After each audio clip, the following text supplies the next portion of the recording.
এখন ব্রেকফাস্ট দিয়ে দিয়েছি চা।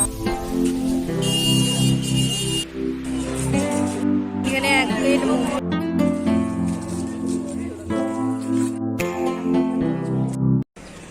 Hello everyone, good morning. I am Priya, welcome to my another.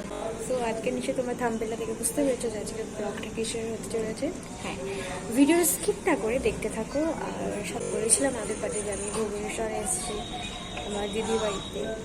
So আগের দিন আমরা গেছিলাম পুরীতে, আজকে যাব। আজকে তোমরা দেখতে পাবে যে আজকে আমরা কোথায় যেতে চলেছি, তাই ভিডিওটা দেখো আর স্কিপ করো না।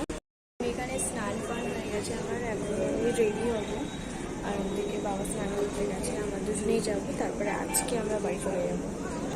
যেই জামা কাপড়গুলো নেয়ার আছে আমার, সেটা আমি প্যাক করে নিই, তারপরে রেডি হবো।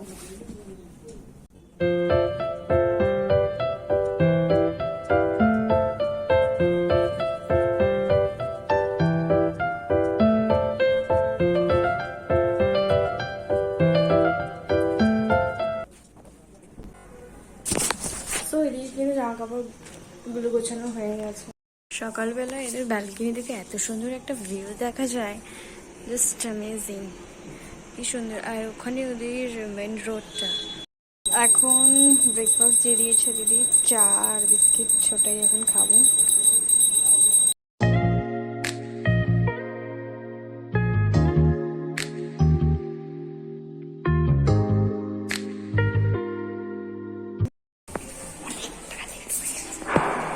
হয়ে গেছে আর এদিকে আমি রেডি হয়ে গেছি, আর বাইরে বাবা আছে।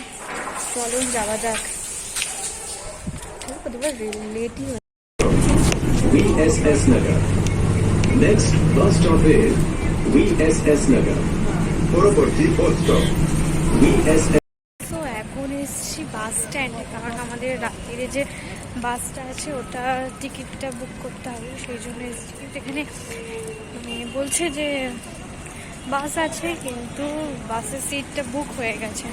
এবারে দেখা যাক যে পাওয়া যায় কি যায় না। এখন এসেছি নন্দনকাননে, টিকিট কাটতে হবে। 3টে টিকিট নিয়ে নিয়েছি অ্যান্ড ভিতরে ঢুকতে না ঢুকতে কিন্তু এদের সাথে পরিচয় হয়ে গেল। যাই হোক, সবার আগে দেখলাম ভাল্লুক। এখানে কিন্তু ফোনের ক্যামেরা জুম না করলে ঠিকমতো দেখাই যাবে না যে কটা ভাল্লুক রয়েছে। তোমরা কটা ভাল্লুক দেখতে পাচ্ছ আমাকে কিন্তু কমেন্টে জানিও। আমি এই প্রথমবার নন্দনকাননে এসেছি, এর আগে কোনোদিন আসিনি, সেই জন্য কিন্তু ঠিকঠাক মতো ঘুরতে পারিনি। আমাদের রাত্রে কিন্তু 8:30টায় বাস ছিল, ওই জন্য কিন্তু পুরোটা দেখা হয়নি। যতটুকু দেখা হয়েছে সেটা কিন্তু তোমাদের সাথে শেয়ার করলাম। আলিপুর চিড়িয়াখানাটা যতবার গেছি সেখানে কিন্তু দেখেছি বাঘ চলাফেরা করছে। এই ফার্স্ট দেখলাম যে বাঘ লাফিয়ে গাছে উঠছে। আচ্ছা বলো তো, গাছের ওপর কটা বাঘ রয়েছে সেটা কিন্তু আমাকে কমেন্টে জানিও। রাতটা এতটাই খারাপ যে ওরা ভিতরে রয়েছে, বাইরে বেরিয়ে গেছে, সেই জন্য আমি কিন্তু এখানে অনেক প্রজাতির বাঘের কথা বলেছি। আসলে আমরা যেই টাইমে গেছিলাম সেই টাইমে কিন্তু ওদের রেস্ট নেওয়ার কথা, আমরা গেছিলাম দুপুরে 1টা বেজে গেছিলো, আর ওই টাইমটাই কিন্তু ওরা রেস্ট নিচ্ছিল। ওদের যে ঘরটা রয়েছে ওটার ভিতরে ওরা কিন্তু ঢুকেছিল, বাইরে টাইগারগুলো তো একদম পুরো হয়ে গেছে। আর তাছাড়া আমরা যখনই গেছি তখনই দেখছি যে ওরা ঘুমিয়ে পড়েছে। দেখা যাক আর কি কি আছে।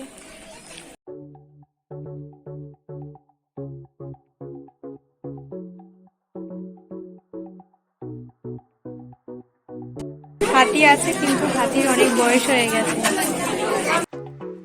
আমার আউটফিটটা দেখে নাও, আমাকে কেমন লাগছে সেটা কিন্তু অবশ্যই কমেন্টে জানিও। তো এখন আমরা দুজনেই ঘুরবো, আর ওখানে বাবা পায়ে ব্যথা, সেই জন্য ওখানে বসে রয়েছে। দেখা যাক, আজকে বেশিটা দেখা যাবে না, কারণ আমাদের বাস আছে, তাড়াতাড়ি দেখে বেরিয়ে যেতে হবে। হ্যাঁ হ্যাঁ।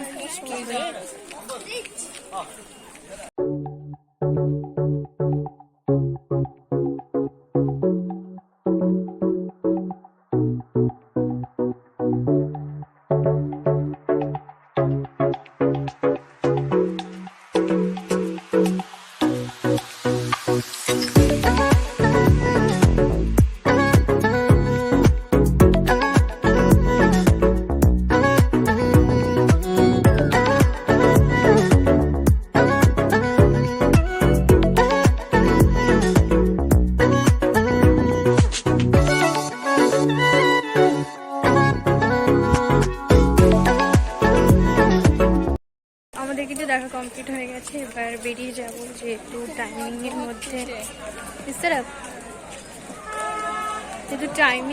মধ্যে আমাদের বাস স্ট্যান্ডে যেতে হবে, নাহলে কিন্তু বাসটা চলে যাবে। টিকিটের দিকে কাটা হয়ে গেছে অলরেডি। এবার আমরা বেরিয়ে যাব, ওখানে লাগেজগুলো আছে দিদি বাড়ি, ওখান থেকে এনে তারপর আমরা বেরোবো। এখানে 1 প্লেট মোমো নিয়ে নিয়েছি। আমরা ওখান থেকে চলে এসেছি, এবার যাবো বাস ধরতে।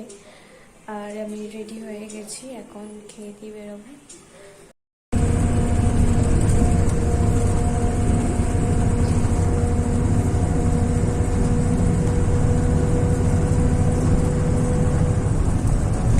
ভিডিও কিন্তু আর কন্টিনিউ করতে পারিনি। দিদিবাড়িতে খাওয়া দাওয়া কমপ্লিট করে আমরা কিন্তু চলে এসেছি বাস স্ট্যান্ডে।